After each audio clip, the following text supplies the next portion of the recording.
Todos algún momento de la vida hemos ido al médico. ¿Cuándo fue la última vez que fuiste al médico? Probablemente tú estés en un hospital viendo este programa, en alguna clínica, no lo sé. Pero cada vez que nosotros entramos a esa oficina, ¿verdad?, donde nos atiende el médico, siempre por allí hay un olor y hay un poco de nerviosismo y hay algo que nos despierta un poco de temor dentro de nosotros como seres humanos. Y es que cuando tenemos alguna molestia en la vida, necesitamos que el médico pueda determinar qué enfermedad estamos teniendo, por qué tenemos ese dolor, por qué esa molestia, y él nos va a dar un tratamiento. Sin embargo, muchas veces yo cuando fui a visitar a algún médico por alguna molestia que tenía, él no pudo determinar en el mismo momento qué cosa era lo que tenía, porque hay cosas que él puede estar casi seguro, pero para mayor seguridad, él dice, yo necesito ver. Qué interesante. Y para ello, la ciencia creó algunos instrumentos, gracias a Dios, para poder mirar lo que hay dentro de nuestro cuerpo. Por ejemplo, la tomografía, ¿verdad? Puede ver lo que hay dentro de nuestra cabeza, nuestro cerebro. La ecografía puede ver todo lo que hay dentro de nuestros órganos. Y es interesante que gracias a ello pueden determinar las enfermedades y el riesgo que nosotros tenemos. Radiografía puede ver parte de nuestros huesos. Rayos X, ¿verdad? Un examen así completo de cómo estamos por dentro. Ahora, es interesante que cuando el médico te manda para poder hacerte una radiografía, ecografía, tomografía, no sé, cualquiera de estos exámenes médicos, uno siempre queda con algún suspenso, cierto temor, y dice, ¿y qué voy a tener? ¿Cuál va a ser el tratamiento? Mucho más cuando recibes allí el resultado, ¿verdad? Uno solamente puede ver algunas cosas allí escritas, pero uno no entiende nada. De pronto el médico empieza a descifrar y dice, bueno, su problema es este, y ahí uno está en suspenso, y esto tiene cura, y esto ¿en cuánto tiempo voy a mejorar? ¿Y cuál es el tratamiento? Etcétera, etcétera. Y desde allí comienza el tratamiento. Pero muchas de las personas que hicieron uno de estos exámenes, el médico le dijo lamentablemente, tú tienes pocos días de vida. Y eso sí que es terrible. ¿Tú te imaginas qué cosa es recibir un diagnóstico? Un diagnóstico que te diga que te vas a morir o que te estás muriendo. Yo creo que debe ser una de las cosas más duras que el ser humano enfrenta en la vida. Difícil saber de que tienes pocos días de vida. El médico te dijo. Gracias a Dios hay milagros de muchas personas que pueden contar de que a pesar de que el médico les dio un diagnóstico, ellos pueden seguir viviendo gracias a algún otro tratamiento. Sin embargo, un diagnóstico nos dice cuál es nuestra condición, cuál es nuestra situación. Y hay de aquel que no obedece el diagnóstico. Seguramente que quiere acelerar sus días de vida y quiere morir, ¿verdad? Uno hay que hacer caso, hay que obedecer las indicaciones que nos da. Ahora, es interesante que estos instrumentos nos hacen ver qué cosa es lo que tenemos dentro de nuestro cuerpo, algo que nuestros ojos no pueden percibir. Un día, David, ¿sabes lo que dijo a Dios? Mira lo que dijo en el libro de Salmos capítulo 139, versículos 23 y 24. A mí me encanta mucho el Salmo 139. Yo te voy a pedir que pueda leer todo el Salmo allí en casa. Pero hoy voy a leer versículo 23. Dice así, examíname Dios. Qué interesante. Es decir, tú eres un médico. Quiero que me hagas un examen. Pero ¿qué cosa quiero que me examines? Quiero que examines mi corazón. ¿Qué es el corazón en la Biblia? Mis decisiones. Quiero que examines mis pensamientos. Quiero que examines mi forma de actuar. Examíname, oh Dios. Y no solamente se queda allí. No solo dice, Señor, qué bueno, me dices cómo estoy, listo. No, le dice, pruébame, conoce mis pensamientos. Y si hay en mí camino de perversidad, guíame en el camino eterno. Es decir, si yo tengo un diagnóstico de que estoy muriendo en el pecado, por favor, dame el tratamiento. Eso es lo que está pidiendo David. Ahora, ¿tú sabías que la Biblia nos hace un rayos X a todos los seres humanos? Pero esto es espiritual. Esto no es un rayos X como siempre lo solemos hacer, ¿verdad? Allí en el médico. No, La Biblia nos señala cuál es nuestra condición. Y hablando de condición y esencia del hombre, tú sabes que existen 3 pensamientos. Antes de mostrarte los 3 pensamientos, quiero decirte lo siguiente. La Biblia muestra que la situación o la condición del ser humano es grave. Y si no toma la medicina a tiempo, se va a morir. Y la única medicina para que el ser humano pueda vivir es Cristo. Cristo es la medicina para nuestros males, para nuestro corazón, para nuestro vacío, para nuestro problema de pecado. Ahora, solo que el ser humano, porque no quiere aceptar esta realidad, se niega a aceptar, ha inventado 3 teorías acerca de cómo es el ser humano, cuál es la esencia del ser humano. Y es interesante. La primera teoría dice, el ser humano es esencialmente bueno. Wow. ¿Sabes cómo piensan? Acá hay muchos teólogos liberales, muchos humanistas que dicen así. El ser humano, dentro de sí, es decir, en su interior, tiene muchas cosas totalmente buenas. Es decir, solamente necesita un empujoncito, una ayudadita, una motivación, alguna cosa y ellos son buenos. Wow. Es por eso que tú ya vas a encontrar muchas charlas de motivación, libros de autoayuda diciendo, el poder está dentro de ti. Nadie niega que hay un poder extraordinario en la voluntad y en la decisión, pero nadie puede por sí solo cambiar su situación. Y aquí muchos humanistas se levantan y dicen, no, el ser humano es esencialmente bueno. Solo necesita de una ayuda, de una motivación. Entonces ahí nacen arenga, ¿verdad? Sí se puede, solo puedo. El cristiano no es que no dice no se puede. El cristiano es optimista. Pero el cristiano es optimista aferrado a las promesas de Dios. Pablo decía, todo lo puedo. Wow, eso es optimismo. Pero no dice por mi habilidad o capacidad o porque hay un poder dentro de mí. Pablo dice, todo lo puedo en Cristo. Quiere decir, si me separo de Cristo, no puedo. Jesús decía en Juan capítulo 15, versículo 5, separados de mí, nada podéis hacer. Muy bien, vamos a la segunda teoría. La segunda teoría dice, el ser humano es esencialmente neutro. Ahora, quiero que entiendas en qué consiste esta teoría. Dice así, el ser humano cuando nace, viene su vida como una hoja en blanco, ¿correcto? Entonces, su conducta, su comportamiento, las cosas que va a hacer en la vida, va a depender de su entorno, va a depender de su familia, va a depender del ejemplo, va a depender de las amistades que tenga, así se va volviendo o bueno o malo, pero el ser humano viene neutro. ¿De acuerdo? No viene ni manchado por el pecado, ni bueno, no, viene neutro. Viene y allí movido por la influencia, movido por el entorno donde se cría, donde vive, entonces así va a ser el ser humano. Parcialmente ellos tienen razón, es verdad que hay una fuerza tremenda en nuestro entorno, pero mucho cuidado con esta teoría, porque nuestro comportamiento y nuestra conducta no siempre determina nuestro entorno. Encuentra un Daniel siendo fiel en una ciudad pagana. Encuentra un José agradando a Dios allí en Egipto. Es decir, no siempre el entorno determina nuestro comportamiento. Y hay una tercera teoría. La tercera dice, el ser humano es esencialmente malo. ¿Cuál era el primero? Repite.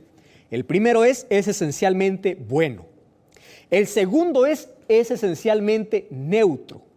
Y el tercero es esencialmente malo. ¿Qué cosa dice esta teoría? El ser humano puede aparentar ser bueno, pero es malo.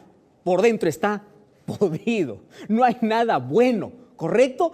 Por ahí finge una carita buena, una carita linda, puede parecer bondadoso, pero dentro tiene intenciones malévolas. Te puede dar la mano, pero por dentro te puede estar acuchillando, etcétera, etcétera. Es decir, es totalmente malo. No hay salida, no hay solución, está condenado a ser malo toda su vida. No existe bueno, existen caras de buenos, pero no corazón bueno. Esa es una teoría.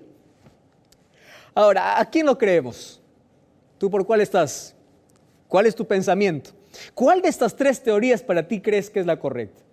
¿Esencialmente bueno, esencialmente neutro o esencialmente malo? ¿Cuál de las tres?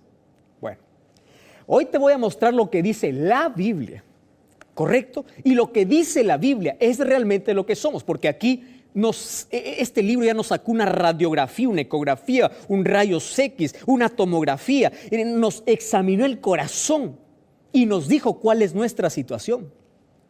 Ahora, ¿qué cosa dice la Biblia? La Biblia dice que el ser humano, cuando existió, fue totalmente bueno, ¿correcto? Pero el pecado afectó tanto su vida que lo convirtió totalmente malo. Entonces no es ninguna de las teorías que nosotros hemos visto. Salió de las manos bueno y perfecto, pero el pecado ensució su carácter, sus emociones, su vida, su entorno, manchó todo. Y mira lo que dice el libro de Isaías, capítulo 1. Mira el diagnóstico que tú y yo tenemos. Isaías capítulo 1, versículo 6 y al versículo 8. Voy a leer solamente algunos versículos.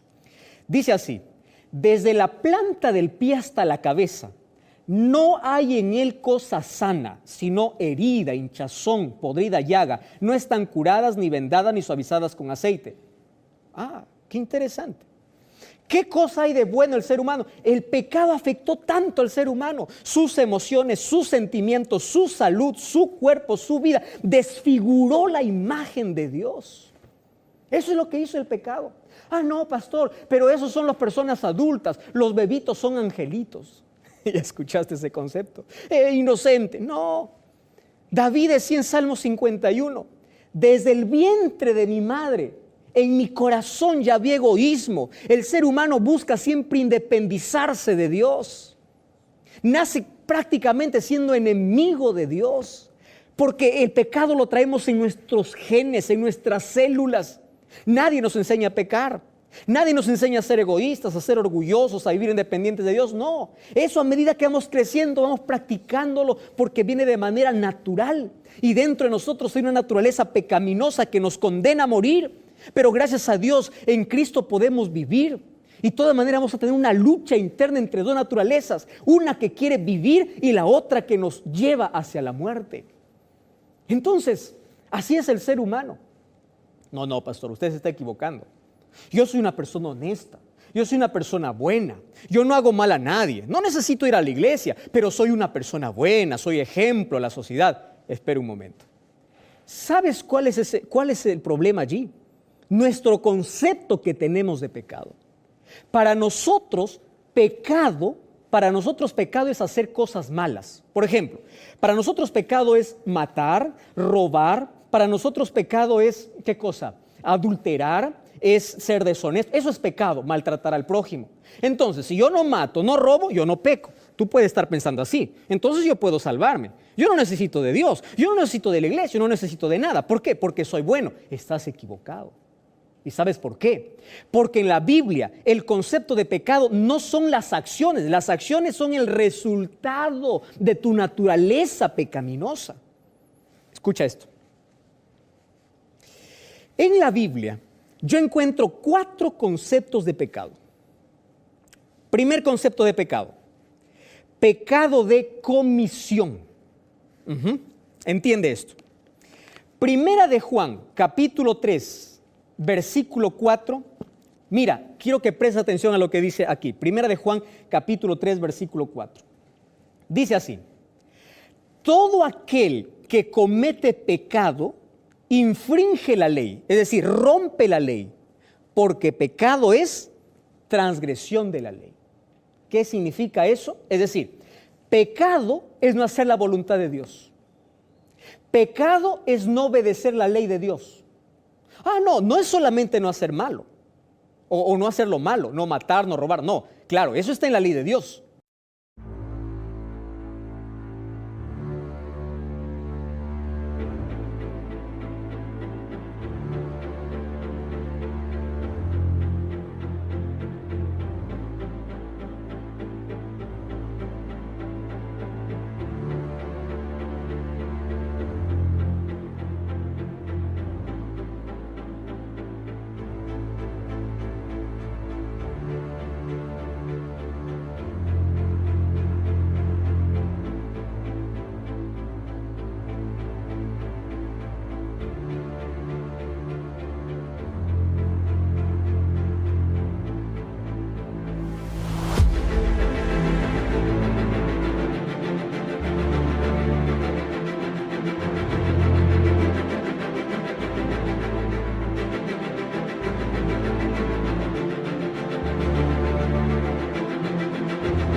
Eso es el primer concepto de pecado, ¿está bien? Es decir, no someterse a la voluntad de Dios, no respetar la ley de Dios, romper la ley de Dios es pecado.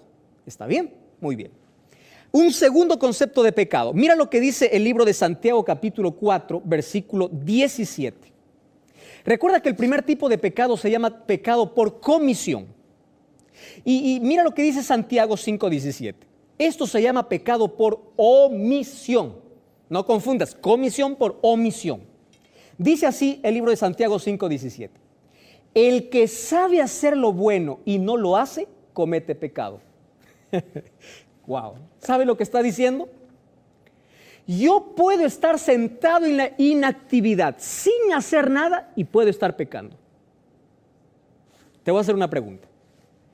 ¿Entregar la vida a Jesús es bueno o es malo? Es bueno. Tú puedes ser aparentemente bueno, pero si no has entregado la vida a Jesús y sabes que es bueno y no lo haces, estás cometiendo pecado. Pecado no solamente se limitan a las acciones.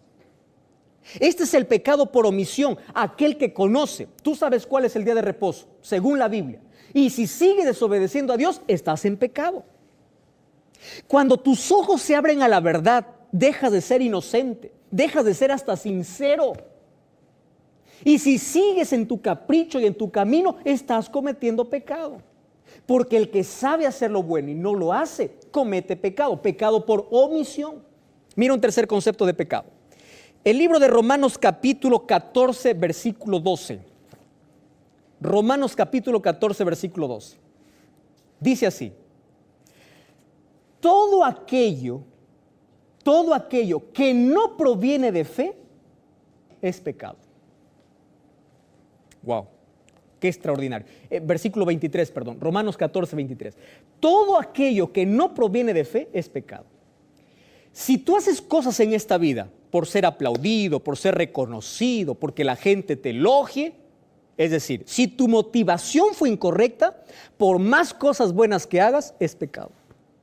Porque lo que no proviene de fe es pecado. ¿Recuerdas cuál es el primero? Pecado por comisión. Segundo, pecado por omisión. Y esto es pecado por relación. Y hay un cuarto concepto de pecado en la Biblia, y es el pecado por condición. Santiago capítulo 1, versículo 14 dice: cada uno es tentado de acuerdo a su condición, es decir, de acuerdo a su inclinación, de acuerdo a su deseo, de acuerdo a la maldad que hay dentro de su corazón. Interesante. Entonces, tú no puedes decir: yo soy bueno porque no hago nada malo. No hacer lo bueno también es pecado. Entonces, ¿cuál es nuestro diagnóstico? Estamos hablando de diagnóstico, ¿verdad? Estamos muertos. Romanos capítulo 6, versículo 23, ¿qué cosa dice? Porque la paga del pecado es muerte. Es decir, no hay manera de justificarnos. Estamos condenados a morir aquí. Ahora, fíjate lo que hizo el pecado. El pecado, en resumen o en una sola palabra, ¿sabes qué cosa llegaría a ser? Pecado se llama independencia de Dios. Es decir, pecado es autonomía. Pecado es separarse de Dios. Eso es pecado. Si tú estás lejos de Dios, por más que hagas obras buenas, estás en pecado. Porque ese pecado es andar separado, atreverse a vivir sin Dios en la vida. Y yo por aquí anoté algunos conceptos interesantes sobre lo que hace el pecado. Mira, cuando el ser humano pecó, se dio su voluntad al diablo, se constituyó en un subordinado del diablo, quedó subordinado en su carácter, por lo tanto se convirtió en enemigo de Dios. El pecado casi borró la imagen de Dios. Es por eso que no siente gozo de abrir la Biblia, no siente gozo de orar, no siente gozo de ir a la presencia de Dios todos los días, no tiene deseo.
ir a la iglesia. ¿Por qué? Porque es nuestra naturaleza.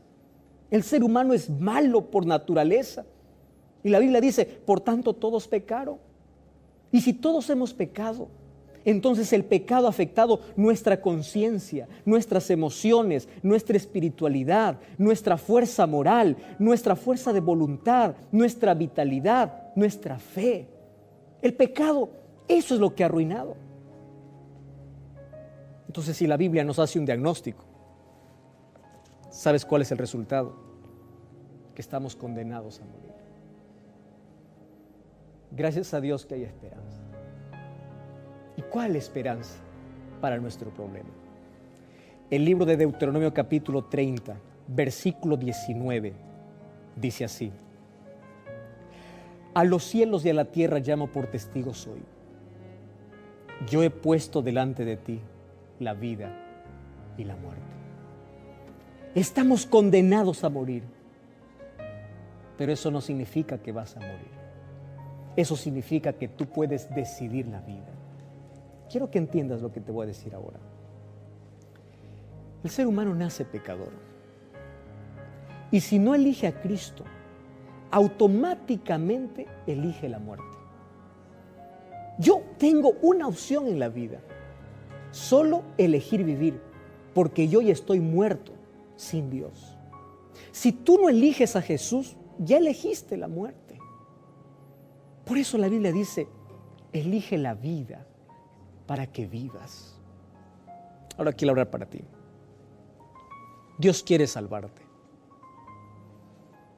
El ser humano no puede cambiar por sí solo. Por más que intentes, tú jamás podrás cambiar tu vida, tu carácter. Eso es totalmente imposible. Dios puede cambiar tu corazón y te puede hacer victorioso. Pablo decía, en Cristo somos más que vencedores. ¿Sabes qué va a ocurrir cuando Cristo regrese? Un grupo de personas irá al cielo y otro grupo de personas se quedará aquí en la tierra y será destruida para siempre después de 1000 años. Y tú te puedes preguntar, pastor, ¿por qué unos se van y otros se quedan? ¿Acaso los que se van al cielo son perfectos? No, nunca fueron perfectos. Pecaron, también pecaron. Entonces aquí podemos pensar que Dios es injusto, porque los dos son pecadores. Los que se pierden son pecadores y los que se salvan también son pecadores. ¿Cuál es la diferencia? ¿Por qué unos se salvan y otros se pierden? ¿Sabes cuál es la diferencia? Es que un tipo de pecador siempre buscó a Dios. Cada vez que cayó en pecado buscó a Dios. Cada vez que falló buscó a Dios, pidió perdón. Y a pesar de que pecó en la vida, él siempre dependió de Dios. Y un día fue transformada su naturaleza cuando Cristo regresa. Nuestra vida es cambiada y aunque seamos pecadores, Dios nos da como regalo la salvación. Pero el otro tipo de pecadores tuvo tantas oportunidades y nunca quiso dar su vida a Jesús. Yo te pregunto entonces, si todos somos pecadores, ¿en cuál de los dos grupos tú quieres estar? ¿Sabes quién toma la decisión? Lo tomas tú. El momento que tú no eliges a Jesús, eliges automáticamente la muerte. La Biblia dice, elige la vida para que vivas tú. Cristo es la vida eterna. ¿Quieres entregarle tu corazón? Ora conmigo. Querido Dios, te entrego mi vida, me entrego en tus manos. Elijo a Cristo porque quiero vivir por la eternidad. Sin ti estoy perdido y estoy muriéndome. No puedo tener conciencia de lo que está sucediendo porque estoy ciego por el pecado, pero ahora descubrí, después de este diagnóstico, que estoy condenado a la muerte si no voy a Jesús. Por eso quiero que Jesús me perdone, quiero que Jesús me salve, quiero obedecerle, quiero amarle, quiero servirle, quiero elegir la vida. Tómame en tus brazos de amor, en el nombre de Jesús. Amén. Gracias por acompañarme en este programa. Yo quiero invitarte para que este sábado puedas buscar una iglesia adventista del séptimo día. Tú y toda tu familia están invitadas para seguir conociendo estas verdades extraordinarias. Recuerda, la verdad te da libertad y te prepara para la eternidad.